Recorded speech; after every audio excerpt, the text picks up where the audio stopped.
Attendees already in there. Welcome. Our folks who are on time. I love it.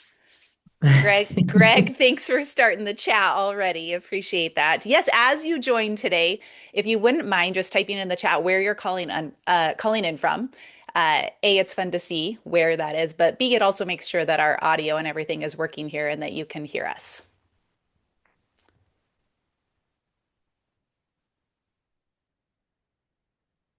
Let's see here. Awesome. Okay, it's working. Welcome, Marnie from Seattle. Welcome, Bobby.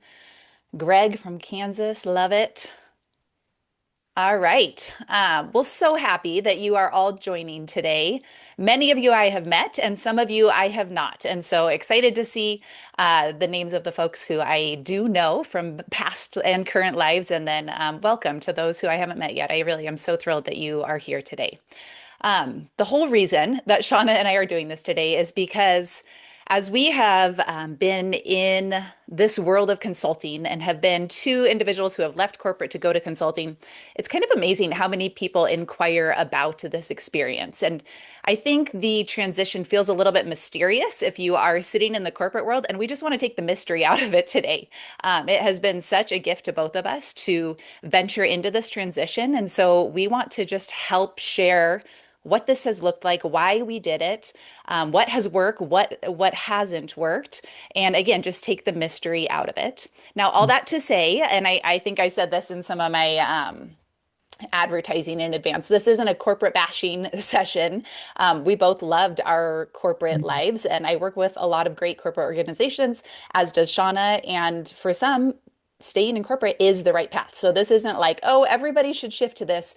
It just is sharing that there is another possibility, and it's maybe not as far stretching as you think it is. And so that's what today is all about. The way it will work is I am going to ask Shawna questions and she'll answer, but then I will also answer the questions as well, because though our stories are somewhat similar, they're also different. And we thought it would be helpful for you to see kind of the different stories in that, because maybe you'll resonate with one more than the other, or some tips that are shared may fit better with your situation than others. And so just helpful to have the two perspectives here. And so yes, so I will ask questions, we'll go through those, but then of course we are going to open it up for your questions as well. And so you will see in the webinar there is a Q&A uh, icon that you can click on to submit questions. If you have a question, I would encourage you to put it in there because it will be easier for us to track than in the chat. And we'll make sure that we get to those as we go along. So with that, Shawna, let's go ahead and dive in. And first, would you just share a little bit about your background with everybody so they know who you are and how you got to this point? Yeah. Well, to start, I grew up in Boise. I am physically right now in Boise. That's where I live in Boise.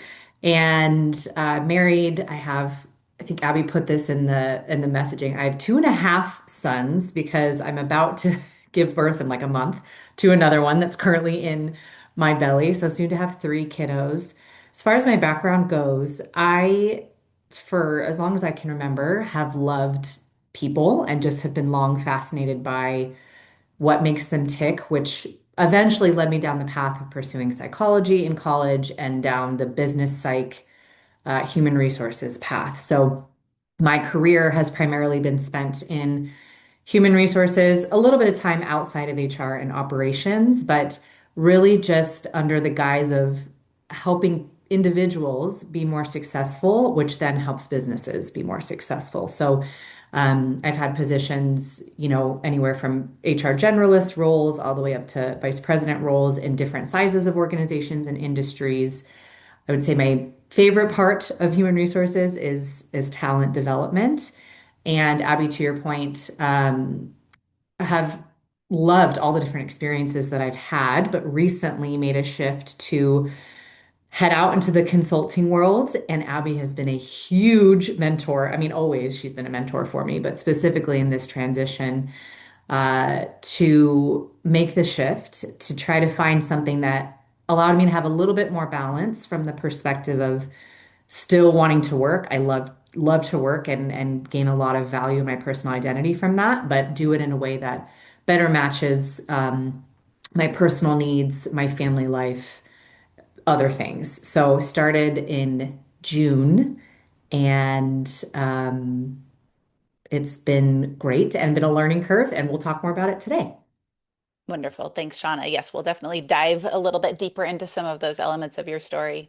And it's kind of fun. Shauna and I met because she worked with my husband a number of years ago initially. And then as she transitioned through different HR roles with different organizations, we had a chance to work together when I was in my consulting role through a Mhm. couple of those. So it's just been fun to walk alongside her throughout that journey.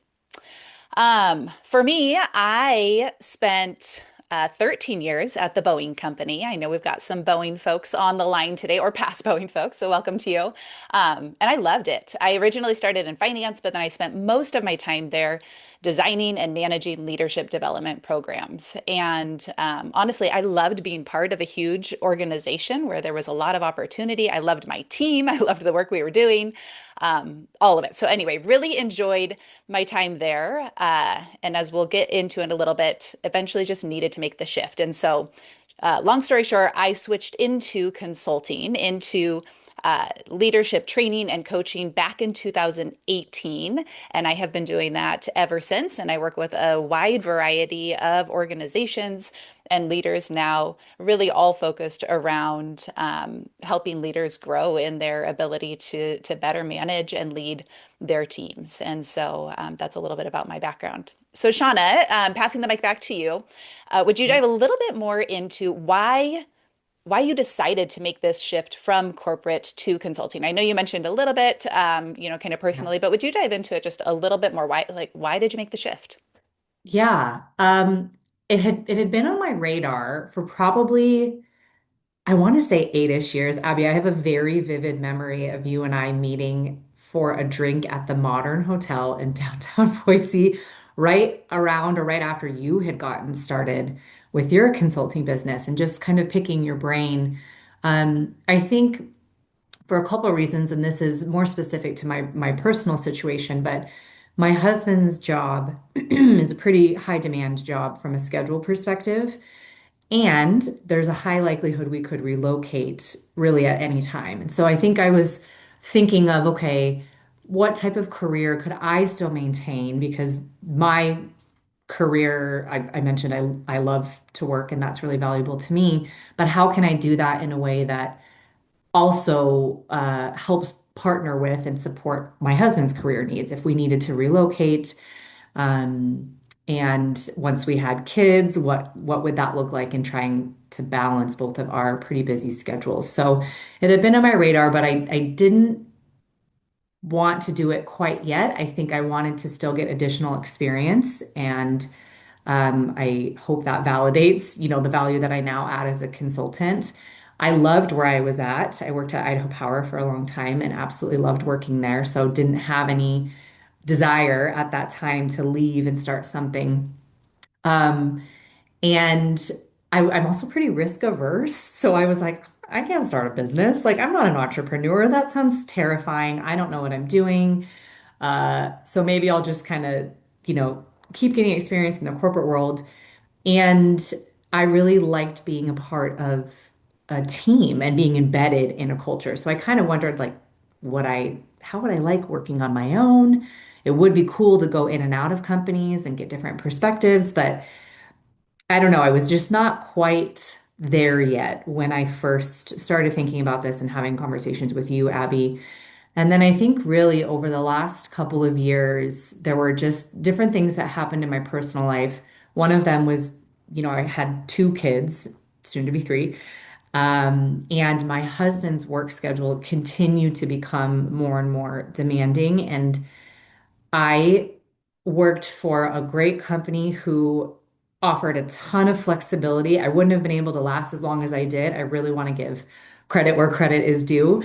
They were tremendously supportive of my situation, but I just got to a point where I was like, I can't keep doing this. My mental health was not in a great place. I wasn't showing up in the way I wanted to from a parenting perspective, and just couldn't quite find the right balance of doing what I love to do from a work perspective, but still feeling like I could thrive personally and show up in the way that I wanted to from a family and, other obligation perspective. So that's what led me to finally make the change, which was really scary, but I'm so glad that I did. And I know we'll talk a little bit more about what that looks like now. Yeah, thank you, Shawna. I'm similar, and Greg, I love that you commented on the relating to risk aversion. I would guess Yes. many of the folks on the call today can relate, and that's why you're here listening, because you want to take the lowest risk approach to exploring this. And I was absolutely in the same camp. I'll just add kind of on my background on why I decided to make the shift. Because I'll tell you, I never dreamt of entrepreneurship. I am very risk averse. I liked the safety net of being in a large corporation.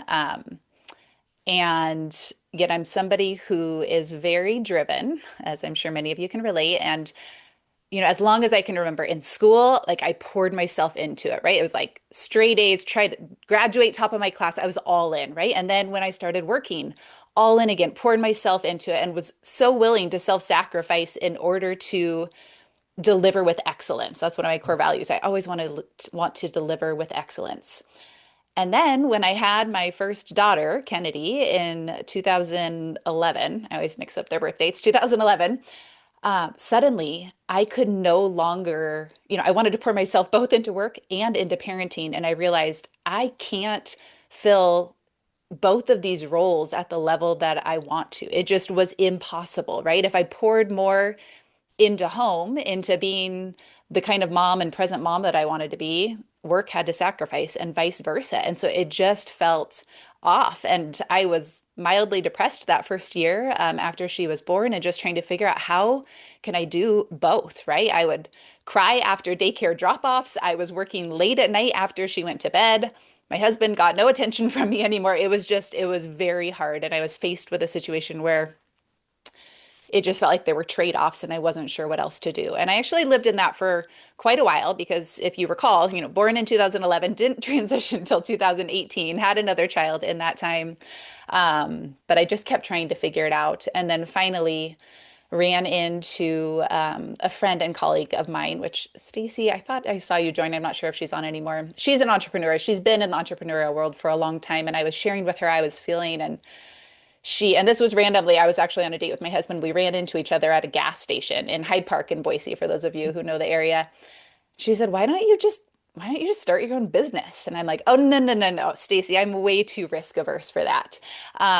But she believed in me and she helped me see the possibility. And that was really the turning point where I started to think, gosh, maybe this could be possible. And that was the start of the transition for me. I just wasn't willing to settle anymore of feeling torn between the two things. So that's kind of my story there. I guess, Shawna, I would ask, now that you've made the switch, how has this shift made your life better? Like what is the difference now that you would describe? Yeah. Well, I'll be totally candid. The first few months after I did it, I was like, what did I just do? Like what my normal structure and cadence in a day was no longer being dictated by other people's calendars and things like that. I was like, oh my gosh, should I go back to my full-time job? Just because very similar to Abby, I think and a lot of us probably equate busyness with purpose, but it's not necessarily one and the same. Sometimes it is, but I felt a little lost, like a little adrift for a few months. So it definitely took some settling into, but I think it's been amazing. I think it's really helped me process some probably unhealthy attachment I had to working and achievement and what that looks like and kind of redefining what success looks like for me personally, but just ultimately having much better balance. I no longer, for a long time, I felt like I was operating up here all the time. It was just like, "Bleh." Everything feels, we're just go, go, go from thing to thing. I don't have time to stop and think. Um, and now I feel like I can just manage anything that's thrown my way a little bit better, not quite so panicky, and have the time to really be intentional from a work perspective, while also being intentional in other parts of my life that I felt like I hadn't been able to before. So I think that word intention keeps coming up for me as I think about this transition. And even as I'm still navigating it, since I'm still very early on in, going down um, going down this path. And hopefully it's showing up in the ways that I show up for other people as well. I'm not sure I haven't validated haven't validated that as much, but the balance and the intention are the two words I think of when I think about how this shift has impacted me. Shauna, like just very tangibly speaking, what does your schedule look like now versus what it looked like before? Yeah. Well, oftentimes I was, you know, panic, like hurry out the door, drop my kids off, run back either to the house or to the office for a meeting, and, was in meetings almost back to back from 9 to 5, essentially. Um, I just have a lot more flexibility with the ends of my day, and I've concretely set from a calendar perspective, like 9:30 to 4 as my available hours. But then even within that, more intentionally protecting time and hours if I need to for whatever reason. But just having the ability to work more of, and this is kind of the, I think, end goal for me, work more of a two-third to three-quarter time schedule where I could be really dedicated and purposeful in that time, but it gives me room and flexibility to fit in other things as needed, um, as I'm just going about my day to day. Yes, thank you. And Shauna Mhm. and I talked about that quite a bit when she was first stepping into this, that now it's up to you to choose how you want to manage your schedule. It's Yeah. very easy to let it get filled up, especially, and Greg, I see your question about, kind of it feeling scary, as Shauna had mentioned. You can tend to just grasp and take anything and fill all the time Mhm. initially because you're worried, will this work or not? But then you're living in a schedule that you were trying to escape already, and it just Yeah. is counterproductive to the goal. And so, yeah, proud of you for being somewhat strict about setting those boundaries and sticking to them. For me, how the shift has made my life better, and it's been a progression, right? Over what is that, 8 years now. But for the past many years, I really, for the most part, only work while my girls are at school. So my work hours match their school hours. I Mhm. One of my least favorite things was waking them up early and rushing them off to childcare before heading to work. And it just felt, as Shauna said, so frantic and stressful. And so now I make sure I don't schedule meetings until after they've left for school. And I even give myself a little window of time after they've left to catch up on email and do some creative work at the start of the day. And that makes the mornings so much better. I can actually get up early, work out first, have time to myself before they get up. And so, anyway, that has helped significantly. And then during the summer, I actually pull back my schedule. I don't take new clients on during the summer, and I work roughly 2 to 3 days a week in the summer so I can actually enjoy summer break with them. I know I won't have this time back in the future, and so I'm very protective about making that happen. And surprisingly, it has not impacted revenue in a negative way. It really has been such a gift. And then I think the other piece of this, of how it has made my life better, and this was something a friend of mine, and a friend of ours actually, Megan, who also made the shift, shared when I was chatting with her, is I never look at the clock and hope it's 5 o'clock end of day. I love the work that I'm doing. And in fact, I'm like, oh, I wish I had more time. So there isn't this dread of doing work. It lights me up and I'm excited to do it. And so that also has been, yeah, such a gift. So those are some of the shifts for me there. Greg, regarding your question on, what have you, how to make this kind of less scary, what has been frightening, I think our next questions are going to go into some of the practicality of how, Mhm. how to make this work, because it is true. Before you step into it, you're like, how do I even get my first client? What am I going to offer? All of that stuff. And so we'll get into some of the nuts and bolts here. And I'm hoping that that helps actually make it feel less scary to others as well. But if we don't answer your question in that, let me know and we'll make sure we come back to it. So on that note, Shauna, I do want to ask, now that you have been even making this transition just in less than a year, Mhm. what worked? What has worked? Because you're doing extremely well already. What has worked to help launch this and make it a success from a business standpoint? Yeah.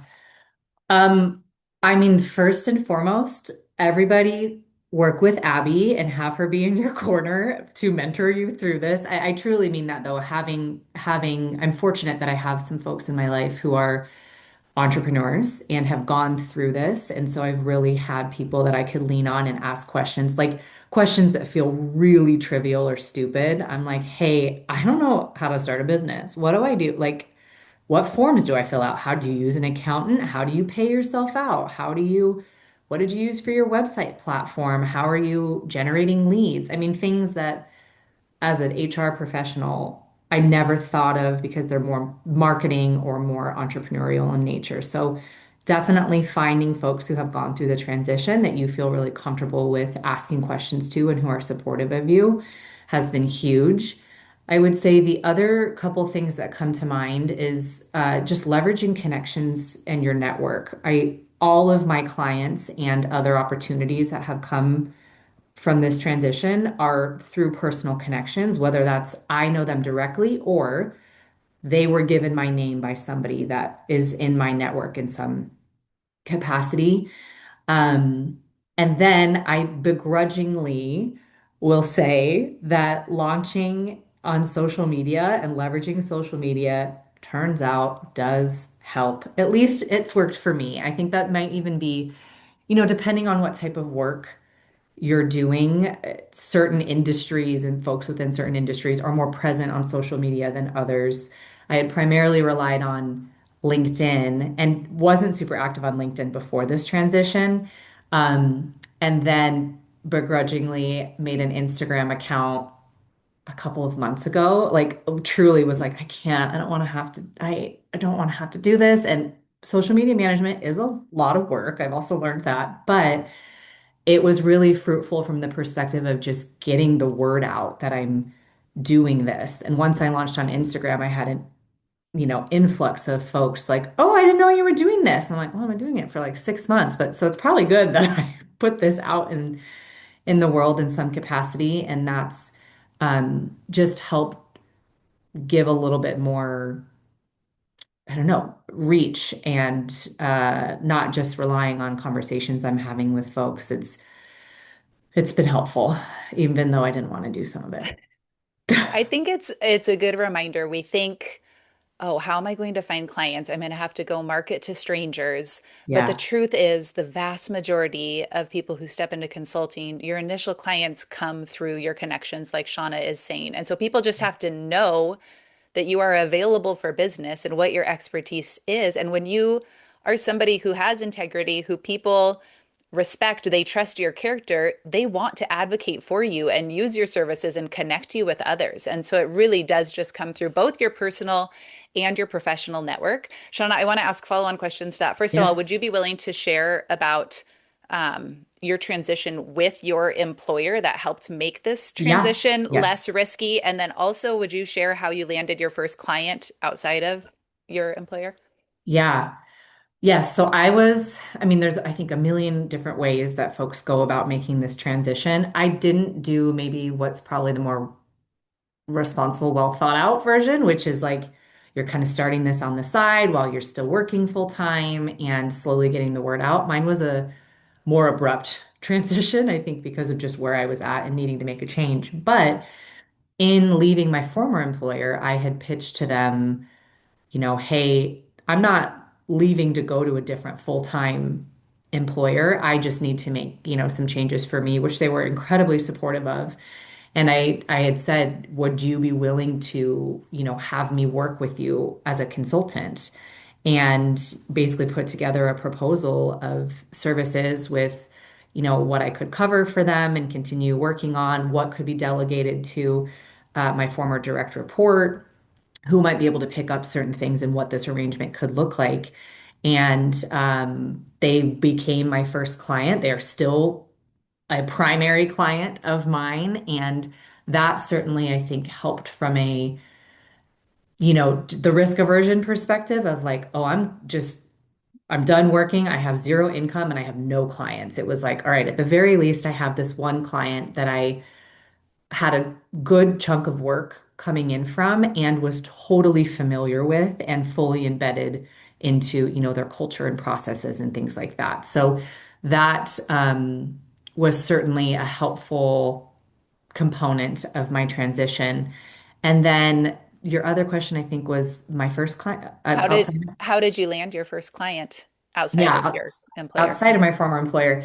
Um, yeah, I mean, it was again word of mouth. I had just told some of my good friends, like, hey, this is what I'm doing. And I started it. And one of her husbands worked for a small local company and was just like, hey, we're trying to develop a parental leave policy and we just don't know what we're doing. We threw some things in ChatGPT, but could you help us out, sort of thing. So it was, small, just project-based type work, but that that has been kind of how a lot of the client interactions I've had and even potential client interactions I've had have come to fruition. Yeah, so good. So I do love your story of becoming a contractor for your former employer because it also helps them with continuity in their own Yep. HR services. And so it's a win-win for all. And then I want to share that I also had a low risk path out, and that was so I worked for Boeing, amazing company, very traditional, right? So it is not common to go into a part-time role there, but I had amazing leaders above me, and I negotiated to go down to a part-time schedule. So I had to change my position, the work that I was working on, but they allowed me to go to a part-time position while I built my consulting practice on the side. So I was still adding value there. I had some steady income and benefits while building my practice until it got to a point where I couldn't manage both anymore, and then I stepped out. But it was such a great way to do it because yes, I had that stability, but the ability to explore in this space. And I was very transparent with them. I also went through our ethics and HR department to clear any conflict of interest issues. So there was nothing, secretive happening. So I felt very supportive. And then once I left, they hired me back to do more work there as a consultant. So I know not every employer is going to be the same as what Shawna and I have experienced, but I do believe there's a lot more potential for that than people realize when you have proven your worth, when they have seen what a great job you can do, when they know your character and your integrity. And so that is extremely helpful. We have another friend who didn't do either of those options, but she was able to work on building her consulting business on the side. Also cleared any conflict of interest issues, so she was still working full time at her employer while building on the side, and then was ready, like had landed a couple clients, had built up some savings, and then was ready to launch. And so it's not just oh, I'm going to leave and now start to build. There are methodical, lower risk ways to approach this. Mhm. Um, I will say for me, like what worked well early on, doing speaking engagements. So I live in Boise, but I worked in Seattle at Boeing. So my professional network was in Seattle, not in Boise. So I needed to make myself known in Boise. So I started to speak at different associations, different conferences, so people could see who I was, what I was about, what my style was like, and decide if I was somebody that was the right fit for them or not. So speaking engagements early on and even since then have been hugely valuable in landing business for me. My first client also came through connections. So I shared with family and friends in my professional network, and it was a friend of ours who worked for a construction company. His CEO ended up hiring me for executive coaching, and that was my first client. It was through a friend, not even through my professional network. And so again, they're just kind of taking the mystery out of how you start to land those clients. It really is often through your personal network. Okay, I'm Mhm. seeing great questions in the Q&A, and I promise we will start to get to some of those soon. I do want to ask you this next question before we jump into that, Shawna, and that is, what have you spent time on that has not been fruitful? What are things that maybe you shouldn't have done early on because they haven't been as helpful? Yeah, I spent a lot of time worrying about and trying to figure out the tech side of things. So I do think there's some value in considering that to an extent from a tools perspective, but It takes a long time, maybe more so for me because it's not my area of expertise to build out a website. And then I was, really going back and forth on, well, do I need to leverage, some sort of CRM platform, customer relationship management, client relationship management platform? And it's really expensive and really complicated. But even the time it took me, even to build out my website, which is very simple, it's not even that great.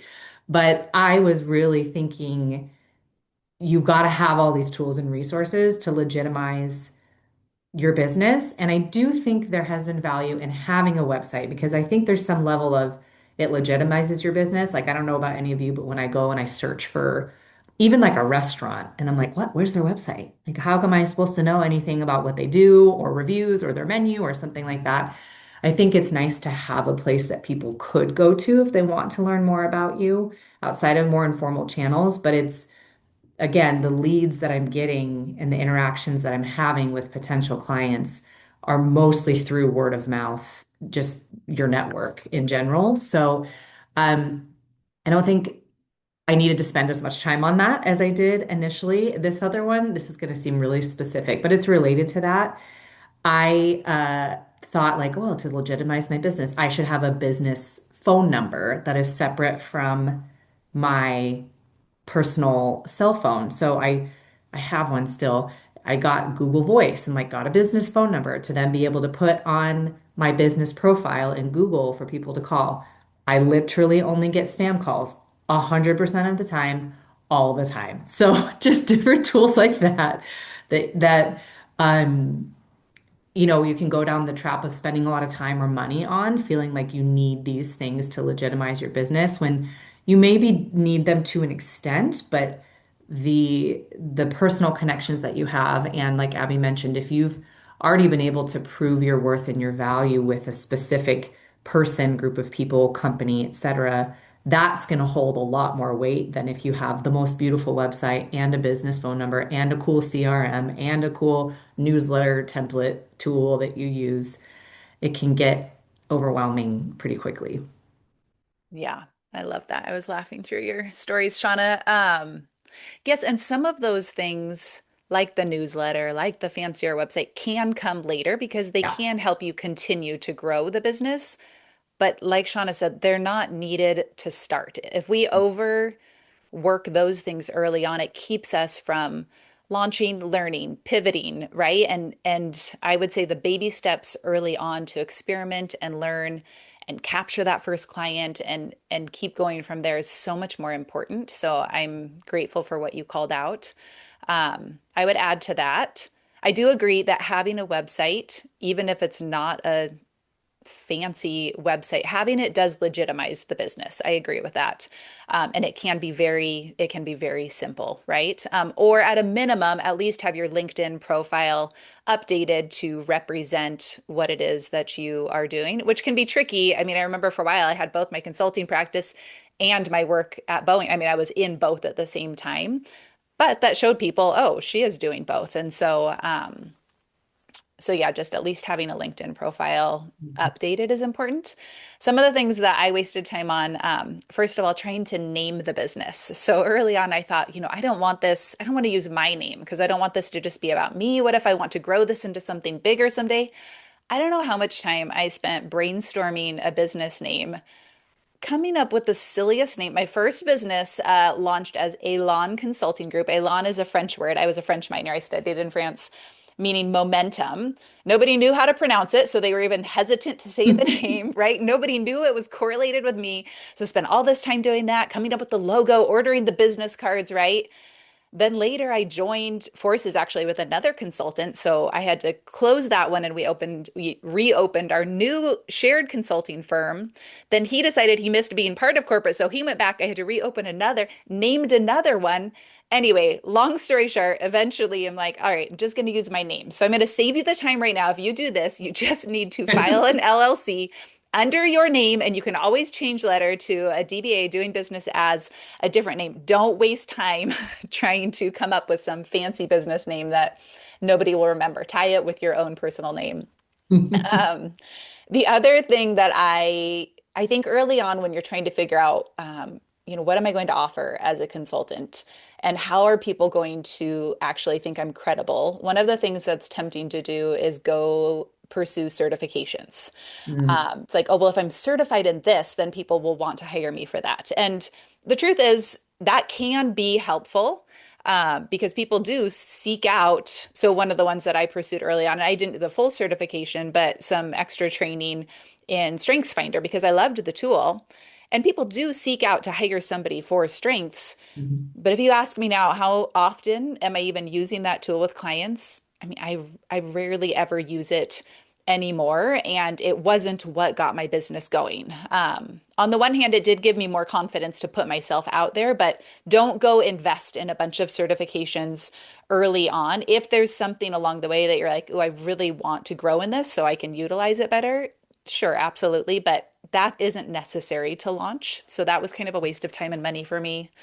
Um, and then this is just a side thing. It wasn't necessarily spending time on something that wasn't fruitful, but a big misstep my first year is I was not setting aside money for taxes because, at my W-2, it just automatically was pulled out. And so I told Shawna, every time you get paid, you take out 30% of what they pay you and you set it aside and hold it for taxes so you don't hit the end of the year and you're like, oh my goodness, how am I going to pay all of these taxes? So that's just a side tip that will come in handy if you decide to go down this path.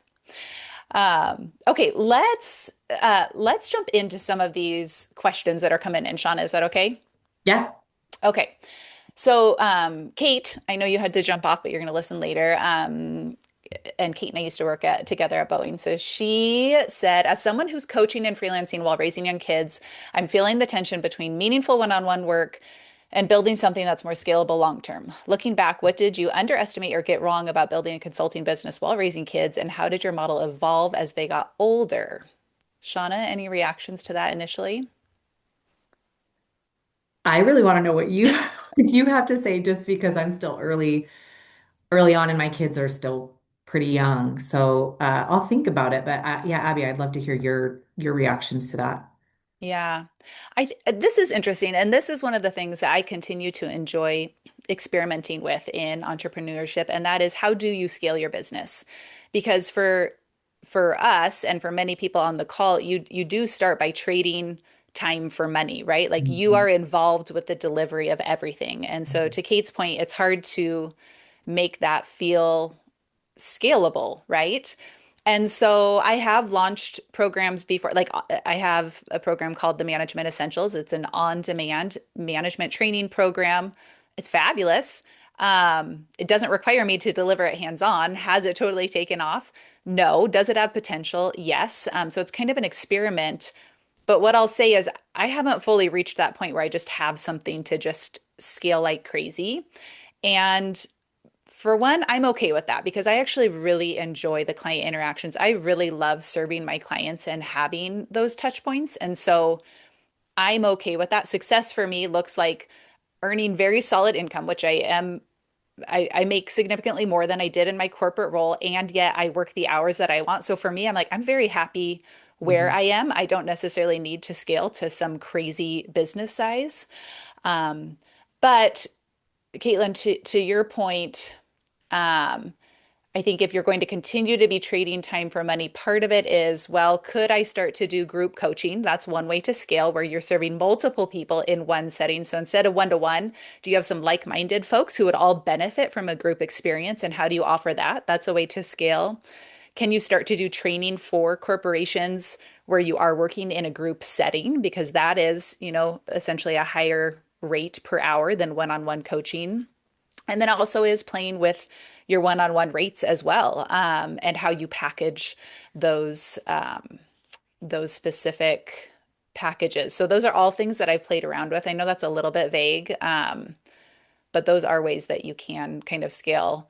And I would say it's much harder to sell like an on. It's tempting, and when you listen to podcasts about from people who are selling to online entrepreneurs, they're going to tell you to create an online training program and sell it and everything.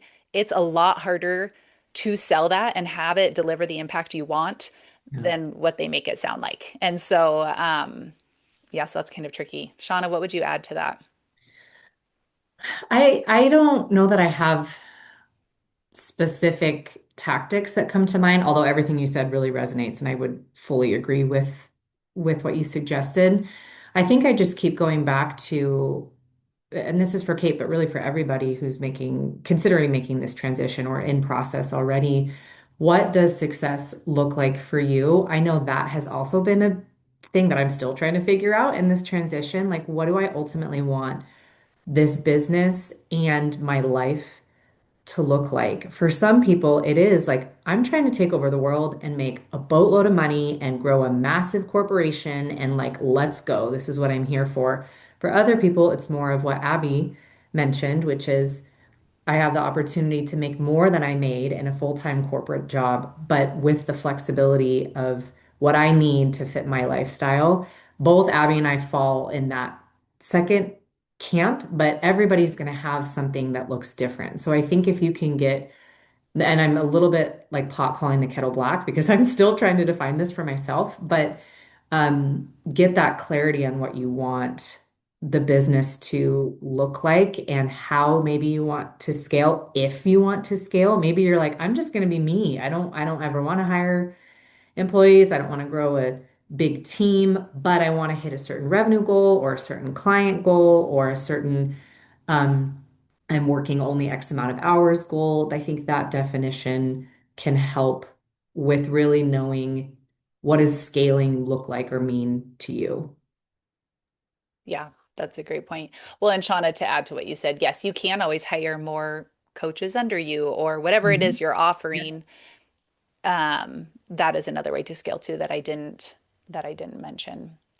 I also know that we have folks on the call who are running businesses, and if you have your own experiences and insights that would be helpful to add, please don't be shy about adding them in the chat. I would love the full wealth of information here to be shared with the audience. So please chime in if you have a different perspective, something to add on.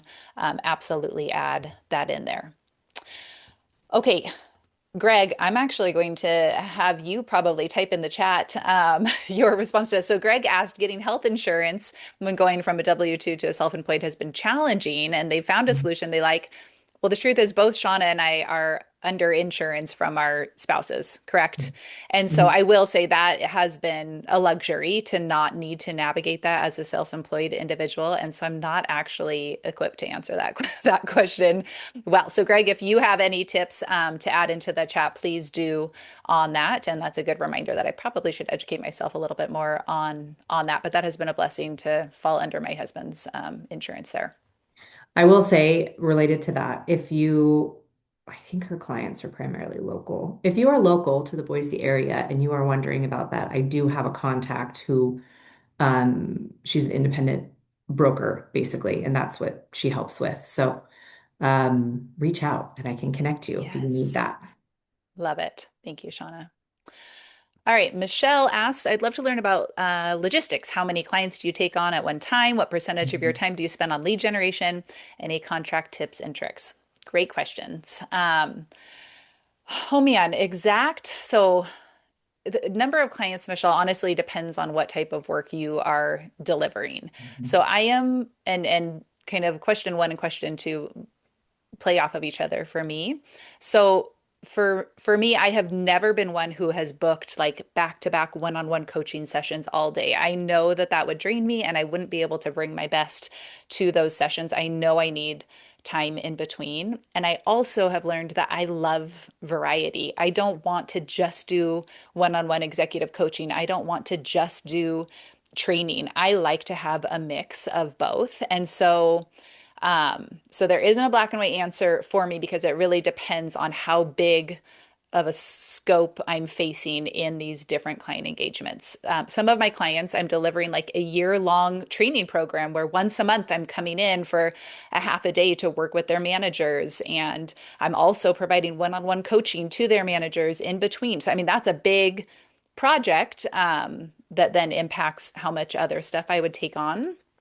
Um, so just a couple other thoughts on that. One, I've been very careful to not go all in on one client. I have other friends in the consulting world who did that. And then the client, things changed in that client's business, and all of a sudden, overnight, they lost all their business, right? And so I have always diversified, and that includes both local in Boise as well as outside of Boise, and that diversifying has helped me. Um, and then I rarely commit to anything that's too long term. Um, because I like results. I like to focus on, hey, let's first work together for 3 months and we're going to accomplish this. And then oftentimes, if there's more need after that, they'll just sign me for another contract. And so I know that's a vague answer to number one, but it's nuanced and hopefully that kind of helps. In terms of lead generation, I don't know what percentage of time, but I am very diligent about creating content to go out to my list every week. And that really is purposeful in that people get to know my style and how I like to engage. They know what I care about, and I'm top of mind, right? So when they get an email from me every week with a new leadership tip, once they need some help in this area, I'm top of mind for them. I do not spend a lot of time on social media. I'm not doing Instagram or Facebook. And funny story, my husband and Shawna are friends on Instagram because they know each other. And he's like, "Hey, you're doing a session with Shawna on Friday. I want to get the link." I'm like, "No, you're not joining." Anyway, that was funny though. That's how he heard about it.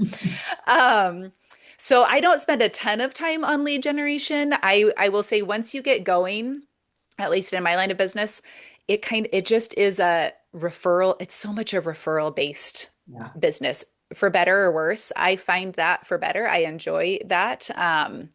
But I'd say speaking, primary lead generation, little bit of content development, a little bit of play on LinkedIn, but I just don't pour a ton of time into that. I'll stop talking. Sorry, that was a long answer. Shawna, what would you add?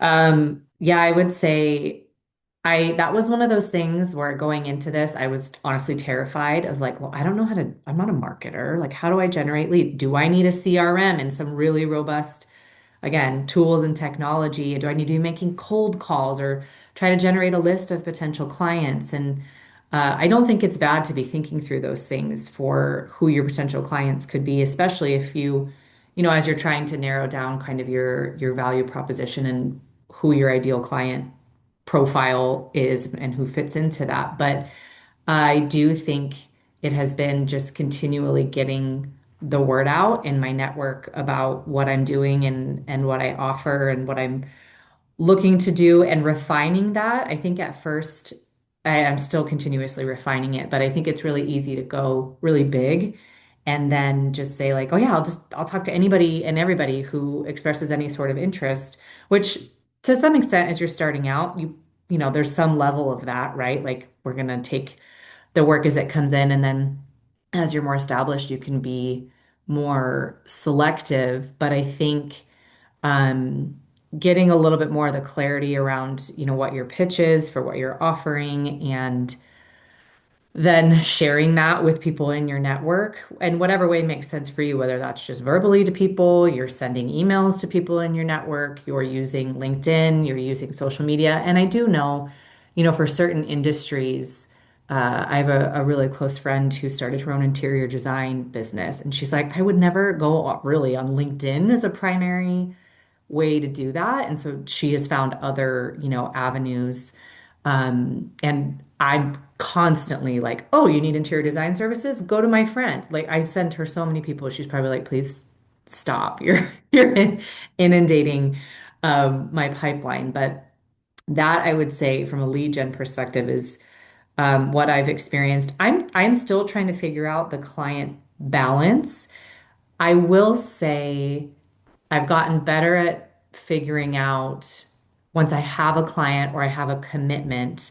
I also teach a couple classes as an adjunct professor at Boise State. So getting into that and figuring out like, okay, this is about how much time it takes me each day or each week to work towards whatever deliverable it is that I've committed to, whether that's preparing for a class at Boise State or delivering something for a client. That has helped me then know for like future potential clients, well, it took me about X amount of time per week to work on this type of project or this type of work. So that means, I can probably only have, a few of these types of clients at a given time before I end up right back in the position that I was before, which is I'm overextended and working at all different hours. So I think it's a little bit of trial and error. And again, I'm still learning and figuring out what that balance looks like. Yeah, thank you, Shawna. Okay, I know, just a quick pause. I know we have several more questions and we have 10 minutes left. And so I do want to share that I I have opened up some private coaching calls on my calendar to help individuals who are truly interested in exploring what this would look like for them, to help them explore their goals, to learn how to go from corporate to consulting and earn a full-time income on a part-time basis. And so if we don't get to your question today, or even if we do and you want to chat further, I would love to have a conversation with you. And so I'm going to put the scheduling link in the chat right now. And I want you to go there and grab a time so that we have a chance to meet. I genuinely mean that. Please go grab a time. If all of the spots fill up, I will add more. So please go grab a time. And with that, we will continue to go through the questions. And Michelle, just to your number three on any contract tips or tricks, that really Mm. varies by contract. And what I will say has been most helpful for me is to have people who have gone before me to talk to when drafting a proposal and doing the contract. So I mentioned my friend Stacy before. She was my go-to initially. Gosh, Stacy, how should I price this? How should I do that? I've tried to offer that to Shawna, and so having somebody to refer to is really going to be the best help for that. Okay, Allison, you asked how long of a ramp up did you have to sustain your income? That's such a great question. Um, I know for me, because I was working half time at Boeing still, um, that really helped, right? And I did that for about a year. I worked at Boeing half-time while building my consulting business, and we just tried to save during that year as well, so that again, the risk averse side of me felt confident leaving. And so the short answer would be about a year. I typically recommend to people to save up about 3 to 6 months of kind of minimum expenses covered that you need per month. And so, if you're solo, calculating that on your own, if you have a partner, calculating that together, what do we actually need from my income on a monthly basis? And planning to develop a cushion of roughly 3 to 6 months is helpful for that. Shawna, I know because you switched to a contractor role, there wasn't really ramp up for you. Yeah, and I still have not gotten quite to the point of making what I was making before with my new business now that I'm whatever, 7 months in to this. But I would echo the sentiment that Abby mentioned as far as just adjusting. I mean, probably pretty straightforward, but just adjusting your spending habits and your budget expectations to account for that, saving while you can. I uh, have been fortunate that we had kind of already been doing that just generally, but then also, my husband's job has allowed me to, you know, allowed us, I guess, to afford having a little bit of a cutback in my income as I'm ramping things up as I, continue to grow this. Yeah. Yes, and I will say I didn't get back to my corporate salary for maybe it was like 2 years, and then since then it's grown exponentially. So it did take, yeah, it was a little bit tighter for a bit while I was figuring that out. Um, yeah, that's a great valid question. Yeah. Okay. Sharon asked, what tools did you use to build your personal brand to figure out how to share what you were doing? Great question, Sharon, and so glad you're here.